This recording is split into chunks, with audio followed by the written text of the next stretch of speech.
जय गुरु जी। संगत जी जय गुरु जी। सबसे पहला मैसेज जो गुरु जी ने शेयर करने के लिए कहा, मैं पहले वो शेयर करती हूँ कि जब आप अपने हमजोली को मिलते हो, ठीक है, मुलाकात होती है, कोई गिफ्ट मिलता है, हम कितने प्यार से रखते हैं, उस टाइम से ऑफ कोर्स कितने प्यार से रखते हैं, उसे संभाल के अच्छे। और गुरु जी ने तो आपको ये गिफ्ट दिए हुए हैं, बच्चे हैं आपके। जब गिफ्ट मिलता है उसको रिस्पॉन्सिबिलिटी संभालना भी है। गुरु जी का मैसेज शुरू हुआ, वैसे सारे बच्चे शांत है। वाह गुरु जी, बहुत ही अच्छा। जय गुरु जी।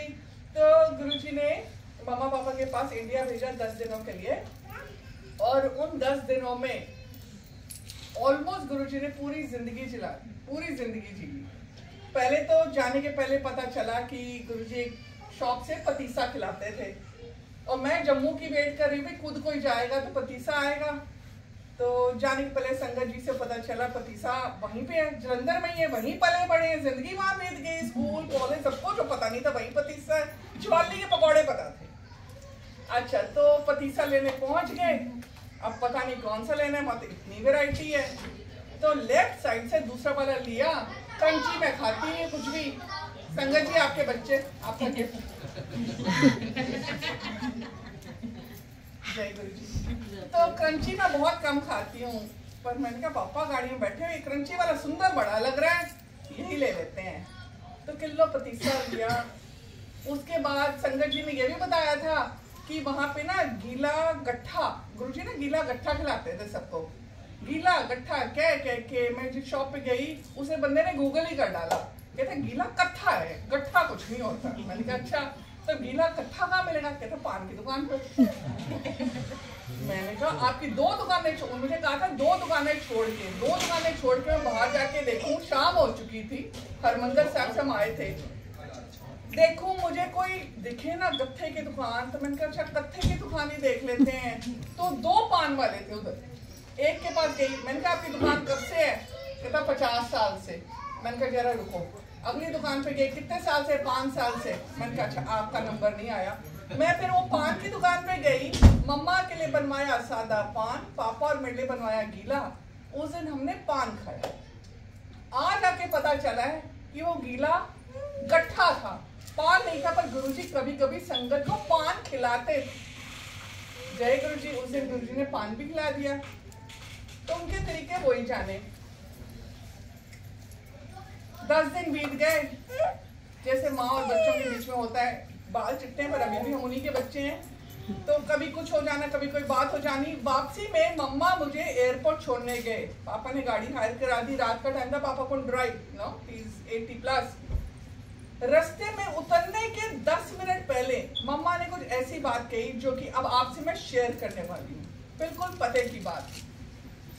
गुरुजी ने खिलवाई होगी और आज वहां बैठी हूँ, कहते शेयर कर। मम्मा कहते हैं कि जब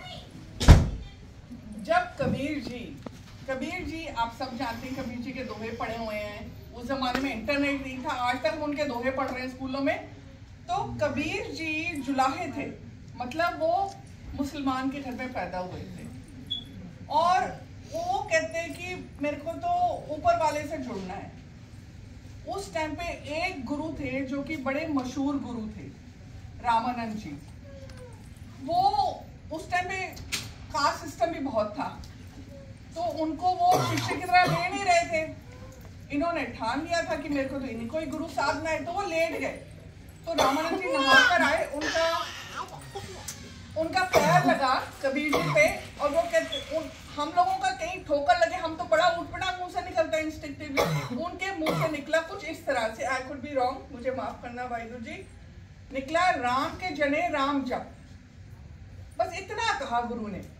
उन्होंने वो दिन, और जब तक अपना चोला नहीं छोड़ा, वो सिर्फ राम जपते रहे, सिर्फ राम जप के, नाम ले लेके, जैसे आपने कहा नाम लेके वो कहां से कहां पहुंचा, सिर्फ नाम लेके। फिर मम्मा ने मुझे ये भी कहा कि हम एक दिन में 24,000 सांस लेते हैं, 24,000 श्वास लेते हैं, और हमारा काम सिर्फ एक है, जिसने हमको बनाया हमने सिर्फ उसको सिर्फ शुक्राना ही नहीं करना, हमने कहना वाह, क्योंकि जो लिखी है वो तो सामने आनी है, उसका तो कोई ऑप्शन है ही नहीं, गुरु जी कटा देंगे, पर वो सामने आनी है। जब हम कहते हैं ना हे गुरु वाह, हर चीज के लिए, नेचर के लिए वाह, पहली बारिश के लिए वाह, गर्मी में ठंडा मौसम देने के लिए वाह, बच्चे देने के लिए वाह, हर चीज के लिए जब हम सिर्फ वाह हे गुरु हर सांस में करें, हर सांस में करें वाह हे गुरु, हमारी तृप्ति उसी में है।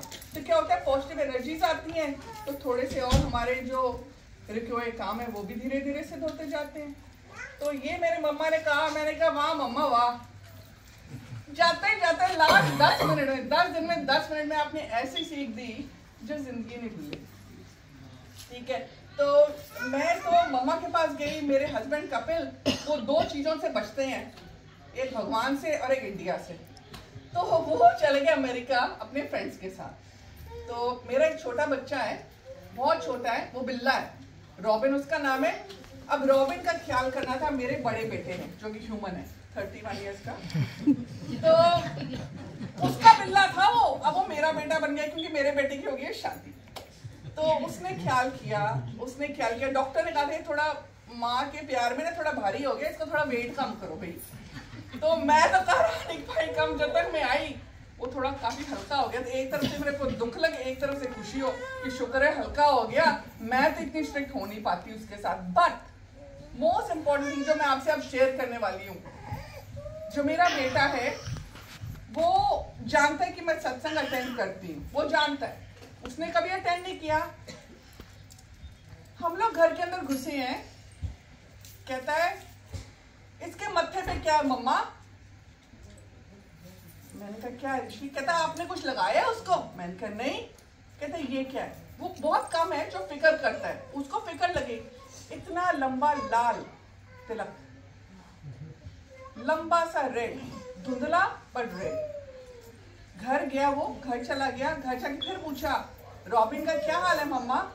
उसका मतलब था पूछने के लिए कहीं उसको चोट तो नहीं लगी, कहीं खून तो नहीं। मैंने कहा वो बिल्कुल ठीक है, बिल्कुल ठीक है। तो गुरुजी ने बच्चे के थ्रू, बहू के थ्रू उसकी रखवाली करी, उसका खाना पीना खिलाया। बट असल में गुरुजी ने नजारा क्या दिखाया कि घर पहुंची और गुरुजी का तिलक।